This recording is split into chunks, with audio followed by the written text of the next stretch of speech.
And welcome back to this week's edition of the Steele Report. My guest is the Executive Director of Experience Waterloo. Of course, that's Tavis Hall I'm talking about. He's also a member of the Blackhawk County Board of Supervisors. But today, we're going to talk about a big event coming up. It's the kind of the annual kickoff to the holiday season for Waterloo. So, Tavis, tell us about that. Yeah, we're excited. Waterloo Lights The NIght.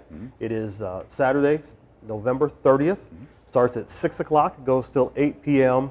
Over at Anton's Garden, right there on the corner of Sycamore and East 4th Street in downtown Waterloo, and some great community partners to help pull everything off. But it's really a pretty fantastic kickoff to a special time of year. There's a lot of stuff going down. We'll show you some of the video. This is not from last year. I didn't get a chance to be down there last year, but from 2022, so just a couple of years ago. All these activities that you can see on your screen here, including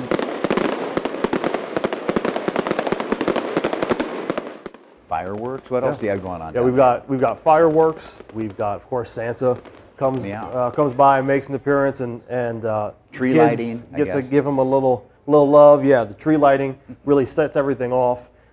We've got great partnership with JSA Development, which is how we're able to make this thing work, as well as Lincoln Savings Bank. Hy-Vee sponsors our hot chocolate and free cookies, so that's always great. We've got Helen over from Ari's, so when mom and dad want something a little bit stronger than the hot chocolate, they can go check her out. Can they smuggle that into Anton's or not? It's all one footprint, so they can actually walk around with it. Yeah, we're good. Okay. We're good. We've got a really fun, last few years we've had llamas. This year we're going to have a baby calf named Tough, and then a couple of goat, so I got a cow, a couple goats, a couple sheep.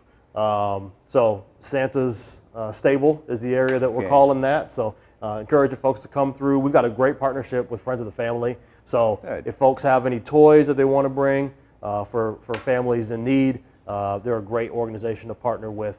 We've got a few others. You can check them out on experiencewaterloo.com and find that Waterloo Lights The Night page. So yeah, so if someone wanted to help Friends of the Family and their giveaway, you could just bring a new unwrapped gift and drop it off. And it's all free, right? Absolutely. And everybody's invited, yeah? Correct. Yeah, it's Christmas is one of those special times of year where people are looking for a stronger sense of community.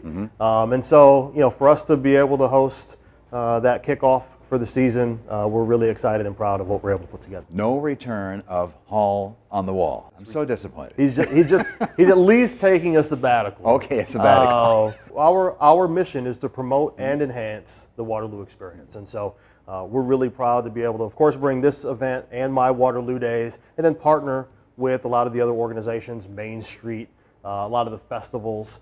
Center for the Arts does a number of events and promotions. And so we're really excited to be able to, of course, market Waterloo outside of our own boundaries, letting folks know from across the state and the country about some of the great experiences you can have here, whether it's a water park or a theme park. Whether it's the Gable Museum, John Deere, we've got some really fun facets of life that we're excited to be able to promote. And then these events are a fun way for us to not just tell the story outside of Waterloo, but really get folks internally to have hopefully a more positive view of the place that we call home. I'd be remiss if I didn't thank Lindsay Peters of your organization for getting you back in here. You were in here, as we taped this, you were in here earlier today for Luke and the Noon Show. Really appreciate that. Lindsay's great. But this is really a one-night event, though, and in conjunction with Jessica Rucker and what they do. That is called Winter Wonderloo. Winter Wonderloo, yeah. And there's a series of promotions. There's some bar promotion. There's some retail promotions around that. The holidays is a great opportunity for folks to shop local, make sure that those dollars stay within the community, as opposed to just doing the big box stores. Those gifts that are from home tend to mean just a little bit more. And that's through Main Street Waterloo, which is separate from your organization, Experience Waterloo. We had a big event announced earlier this week just with the Crossroads Mall area. You have to be excited about that, though we don't know exactly how that's going to shake out. But I mean, that's really progress, because people look back on the old mall and it's just not the way it used to be. That's exactly right. And we've got a lot of hotel infrastructure that's out there, which means we've got a visitor infrastructure. Thankfully, we're in the midst of a few-year project with LaPorte Road to get that much more user-friendly, not just for vehicles, but for pedestrians as well.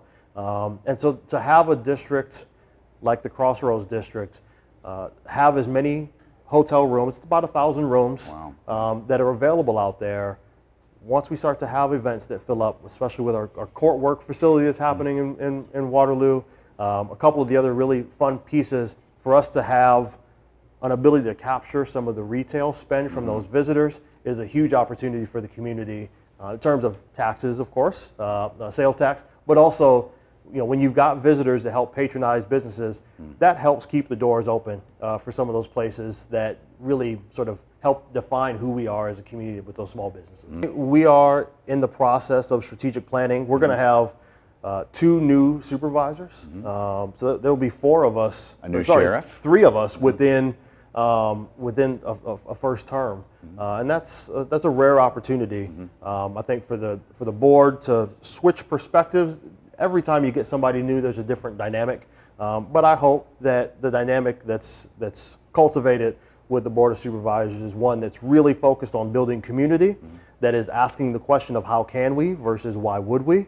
That question is really at the core of the dynamic shift that's happened within the board thus far. And I hate seeing my friend Dan Choka go. It has been really great to work with him. Yes, he's a Republican, I'm a Democrat. We're both proud to be who we are, but we're also both proud to be friends.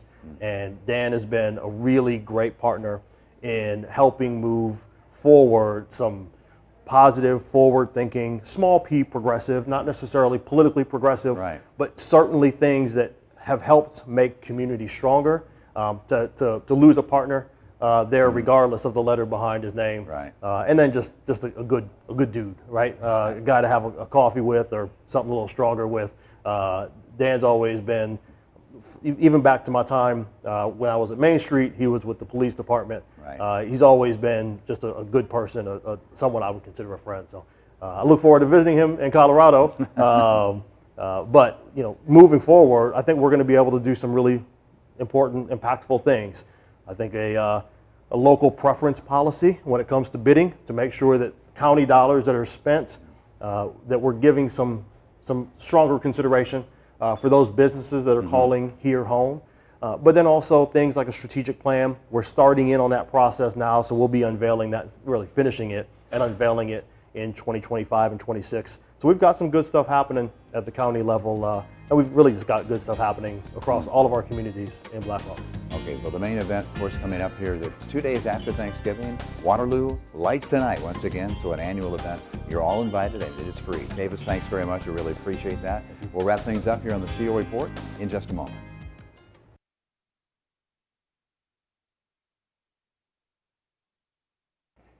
And welcome back as we wrap up yet another edition of the Steele Report with a reminder that you can find all of our recent shows on kwwl.com.